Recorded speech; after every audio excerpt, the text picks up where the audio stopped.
Australia की। वहां पहलगाम की तर्ज पर ही धर्म देखकर यहूदियों का नरसंहार किया गया। सिडनी में गोलीबारी का पाकिस्तानी कनेक्शन, बल्कि नापाक कनेक्शन साफ दिखाई दे रहा है।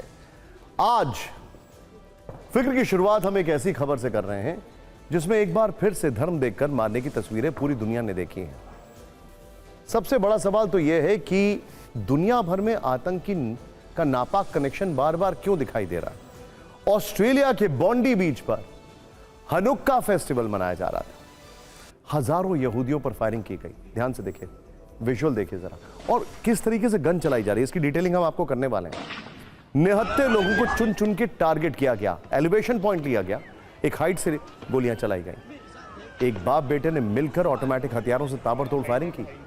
सिडनी का बॉन्डी बीच, यहां पर जश्न के बीच गोलियां चलाई गई। सैकड़ों बेगुनाहों की जान एकदम मुसीबत में आ गई थी। इधर उधर लोग भाग रहे थे, ये देखिए जरा, लेकिन गोलीबारी जारी रही। एक बार फिर धर्म देखकर मासूमों को मारा गया। सिडनी के इन दोनों आतंकियों पर फिक्र की डिटेल रिपोर्ट है, लेकिन 2 वर्ष के अंदर धर्म देखकर मारने की 3 बड़ी घटनाओं ने पूरी दुनिया को इस आतंक के मॉड्यूल, बल्कि खूंखार मॉड्यूल को लेकर हाई अलर्ट पर ला दिया है।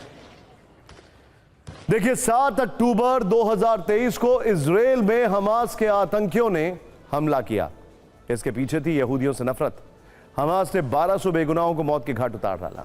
22 अप्रैल 2025 जम्मू कश्मीर के पहलगाम में आतंकी हमला हुआ। यहां हिंदुओं से नफरत दिखी।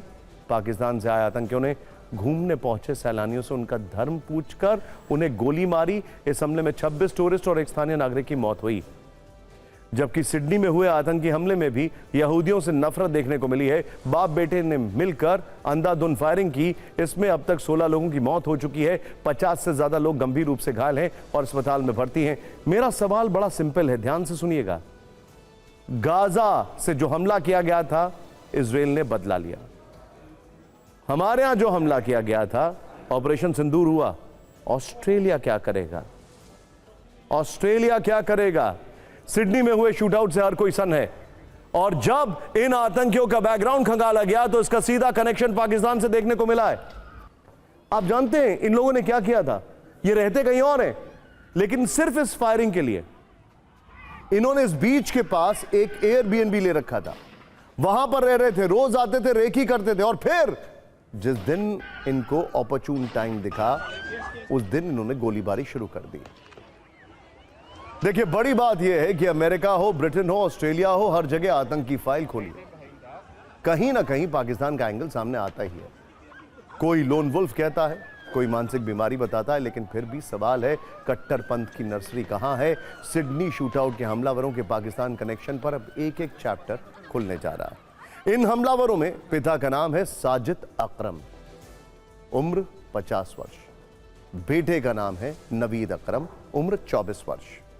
पिता साजिद अकरम पुलिस की गोली में मारा गया, जबकि बेटा अस्पताल में भर्ती है, क्रिटिकल बताया जा रहा है। पिता साजिद 1998 में छात्र वीजा पर ऑस्ट्रेलिया आया, जबकि बेटा नवीद 2001 में ऑस्ट्रेलिया में ही पैदा हुआ, और वो ऑस्ट्रेलिया का ही नागरिक है। पिता साजिद 3 वर्ष ऑस्ट्रेलिया में भटकता रहा, फिर ऑस्ट्रेलियन मूल की महिला से शादी के बाद उसे ऑस्ट्रेलिया का पार्टनर वीजा मिल गया, जबकि नवीद ने ऑस्ट्रेलिया की क्वींसलैंड यूनिवर्सिटी और इस्लामाबाद की हमदर्द यूनिवर्सिटी से पढ़ाई की है। पिता साजिद ऑस्ट्रेलिया में कई धार्मिक तकरीरों वाले कार्यक्रम में देखा गया है, जबकि बेटा नवीद जुलाई 2019 में ऑस्ट्रेलिया में गिरफ्तार हुआ था। आईएसआईएस के एक आतंकी से उसके संबंधों की पुष्टि हुई, लेकिन बाद में सबूतों के अभाव में उसे छोड़ दिया गया। एक बड़ी हैरान करने वाली बात आपको बताते हैं, इनके पास ऐसा कहा जा रहा है हंटिंग का लाइसेंस था, और इनके पास करीब 6 से 8 गन्स थी, और कई जगह रिपोर्ट किया जा रहा है कि इन्होंने सभी गन्स का इस्तेमाल किया। आज हर किसी के सामने एक ही सवाल है, पाकिस्तान से निकली सोच से आखिर पूरी दुनिया में क्यों खून बह रहा है? सोचिए और जवाब तलाशिए। सबसे बड़ा सवाल यह है कि जो टॉलरेंट डेमोक्रेसीज हैं, क्या वहां पर अब एलिमेंट ऑफ इनटॉलरेंस बढ़ना जरूरी हो गया है, जिससे कि ऐसी चीजें ना हो? सोचने वाली बात। खैर, वैसे तो इस शूटआउट के कई वीडियो सोशल मीडिया में सामने आए हैं, लेकिन इस वीडियो को जरा ध्यान से देखिए, क्योंकि बाप बेटे मिलकर जिस तरह फायरिंग कर रहे हैं, वो एक नॉर्मल इंसान, एक साधारण नागरिक नहीं कर सकता। इस वीडियो में आतंकी नवीद दिख रहा है, वो किसी प्रोफेशनल की तरह, ये देखिए, गन को कॉक कर रहा है, रीलोड कर रहा है, ये देखिए, ताबड़तोड़ फायरिंग कर रहा है। आप देख सकते हैं कि सिर्फ 5 सेकंड में ही इस आतंकी ने कितनी बार फायरिंग की है, ये देखिए जरा। इस तरह लगातार फायरिंग करना आसान नहीं होता, इसके लिए काफी ट्रेनिंग की जरूरत होती है। अब देखिए कि आखिर पुलिस ने दोनों का एनकाउंटर कैसे किया। एक छोटे ब्रिज पर, ये दरअसल हुआ क्या, ये दोनों लोग एक एलिवेशन पर जाना चाह रहे थे, लगातार वहां से लोगों को देख देख कर मार रहे थे, लेकिन वहां पर ये खुद भी दिखाई दे रहे थे। एक छोटे ब्रिज पर खड़े होकर दोनों फायरिंग कर रहे थे। तभी सबसे पहले पिता साजिद को गोली लगती है, वो बैठकर फायरिंग कर रहा था। गोली लगते ही वो ढेर हो गया। पिता को गोली लगने के बाद भी बेटा लगातार आम लोगों पर फायरिंग करता रहा। पिता को गोली लगने के सिर्फ 2 मिनट के अंदर ही नवीद भी पुलिस की गोली में ढेर हो जाता है। इसके बाद लोग शोर मचाना शुरू कर देते हैं कि इसे भी गोली लग गई है। अब दोनों को गोली लगने के बाद क्या होता है वो देखिए। यहां पर सबसे पहले सफेद टी शर्ट में एक व्यक्ति दोनों आतंकियों के पास पहुंचा, ये देखिए, उसने हाथ से इशारा कर दूसरे लोगों को बुलाया। इसके बाद ब्लैक टी शर्ट में एक दूसरा व्यक्ति दोनों आतंकियों के पास पहुंचा, उसने हाथ उठाकर पुलिस से गोली न चलाने की अपील की। इसके बाद सफेद टी शर्ट पर एक और व्यक्ति पहुंचा, उसने सबसे पहले एक आतंकी को लात से मारा। लोगों में इतना गुस्सा था कि वहां आपस में ही बहस होने लगी।